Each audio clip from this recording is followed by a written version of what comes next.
So let's talk about the strongest patch 9.18 comps. And we're going to start off with the first one here, which I still think is the strongest comp. This comp was the strongest in 9.17, which is the Void Assassin comp. So we're looking at Kassadin as your main carry here. He's going to have a Rapid Fire Cannon, Infinity Edge, and Yumu's Ghostblade. And you're going to see Kassadin just killing so many stuff. And with the Void True Damage bonus, he just does up to like 10,000 damage. It's insane.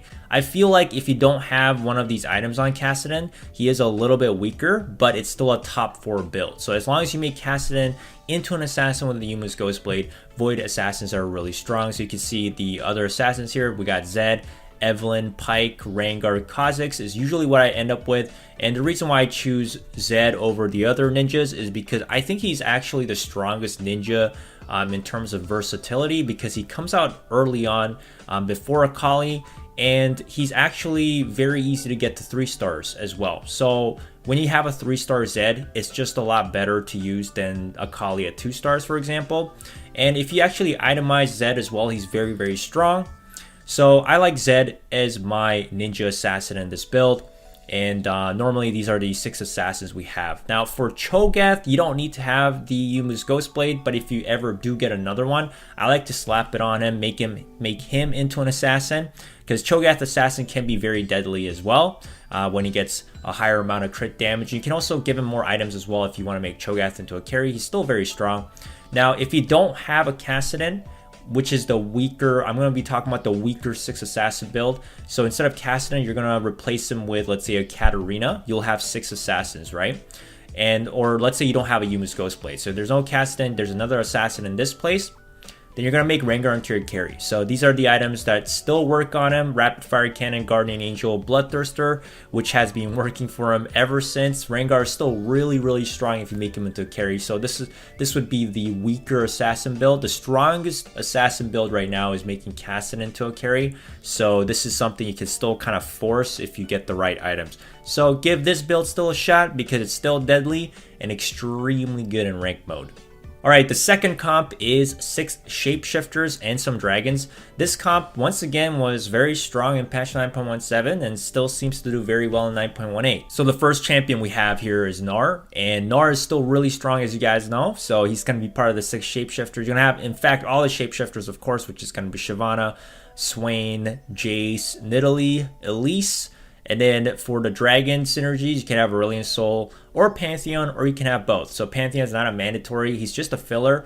But the more dragons you have on the board, the better your team is going to be, because you have 3 champions, for example, here that have basic magic immunity. Makes it really difficult for your opponents to kill. And 6 Shapeshifters are really good, of course, because they get so much more extra health. Their favorite item is Warmogs. Honestly, you can just build tons of Warmogs on these champions. I love to put it on Shyvana, Swain, or Gnar, because these 3 champions are your strongest Shapeshifters. So basically, just build tons of Warmogs on your Shapeshifters. Guardian Angels are really good, of course. You know, put it on Swain, Gnar, or Shyvana. They'll just come back to life. Morelos is also still really good on Swain.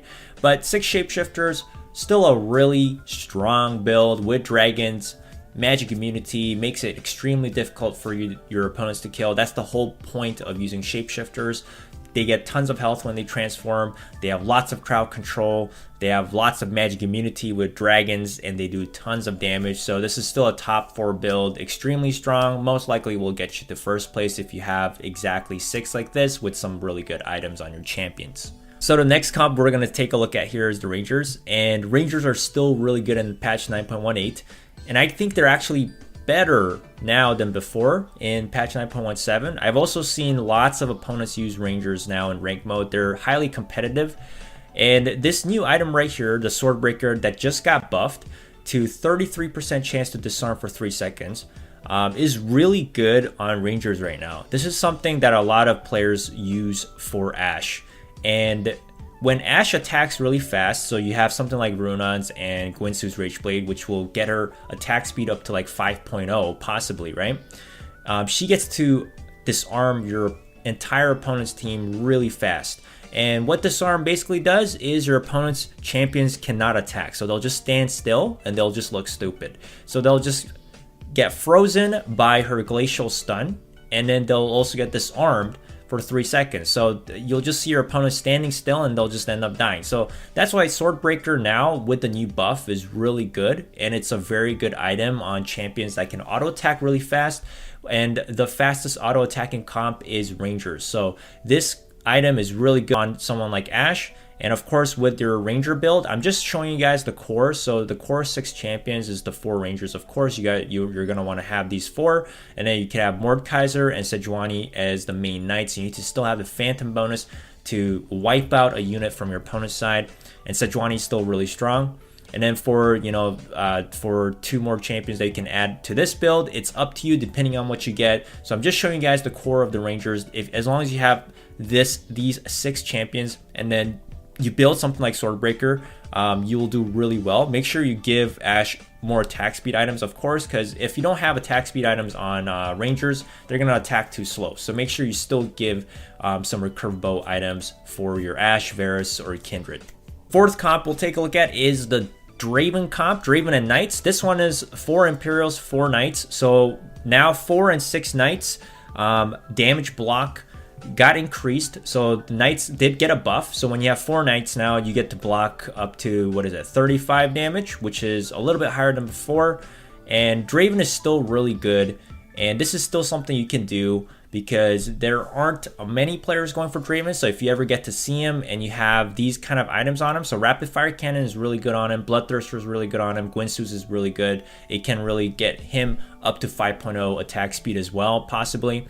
And then ideally you want to have 4 Imperials by the late game with Darius, Swain, and Katarina, so everyone gets double the attack damage. 4 Knights, ideal choice is Kayle, Darius, Poppy, and Sejuani. And this build is really, really good. So as long as your Draven doesn't die and you got a lot of Knight protection, you're going to do well. So make sure you position your champions well, and this build's still going to work. Now, if you don't have 4 Imperials, so let's say you don't have a Swain, then just drop the Swain and Katarina, and then you can put in 6 Knights possibly. So I've seen this before as well. 6 Knights is also stronger than before because now they get 65 damage block, and it makes Draven really hard to kill, especially when he has a Bloodthirster. He's healing a lot, and there's a lot of damage being blocked. So you can also do 6 Knights and Draven, which might be easier to pull off without Swain. But there you go, the 4 Imperials, 4 Knights is still a pretty good build. Now for the Noble comp, it's still pretty much the same as patch 9.17, but I've noticed that in patch 9.18, it's a little bit harder to pull off because you don't get a 5 gold champion until level 7. So what does that mean? You can't get a Kayle until 7. Before, you could get Kayle at level 6.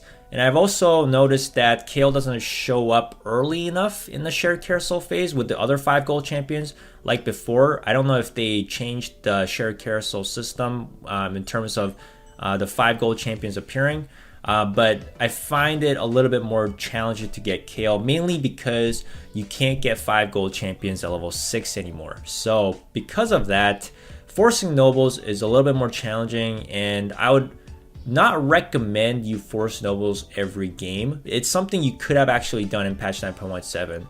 I'm not kidding. Last patch, we could literally just force nobles every single game because most players were going for shapeshifters and assassins, so that really left the nobles open, and it was very easy to pick them up. Kayle also would have shown up at level 6 quite frequently, but because Kayle can't show up until level 7, now this build is just not as good because you might not survive to that point. And if you don't, then yeah, collecting all these nobles were a waste. You might as well just go for another comp. But if you can still get the 6 nobles up, it's still good. I've tested it out for 9.18. It's still a top 4 comp if you can get it up. And make sure you got Jinx as well, because Jinx synergizes with Lucian. And make sure you give her all your carry items. And this build is pretty good. I've tested it out, so you make like Gnar into a sorcerer. It's not really necessary to make him into a sorcerer, but it's good because you can synergize him with Aurelion Sol and Ahri. So you got 3 sorcerers right there, and then you have shapeshifters with Gnar, Shyvana, Nidalee, and you get the 4 wild bonus with the Rengar as well. So everyone gets high attack speed, and then I like to have 2 knights with Sejuani and Poppy. You could also replace Sejuani with Kennen, and you can have 3 Yordles yourself. but I do like the Knight bonus, and Sejuani comes with some extra crowd control, so it's pretty good.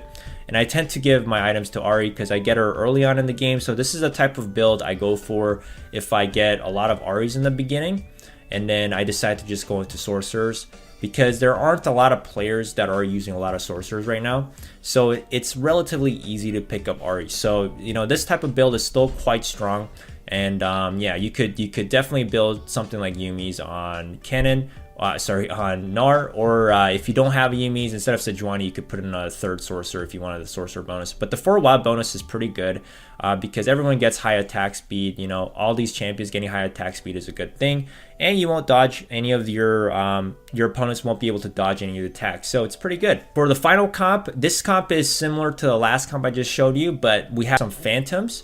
So we have Karthus and Mordekaiser, 2 knights. Mordekaiser with Poppy, and then you got the Yordles, Poppy, Kennen, Gnar with some dragons, Aurelion Sol, Shyvana, and Ahri for a sorcerer bonus. And this comp is pretty strong. So you got a phantom bonus, which means you're going to delete somebody for sure. Karthus is still really good. He's very underplayed, so if you ever get Karthus's, I would recommend you go into something like this.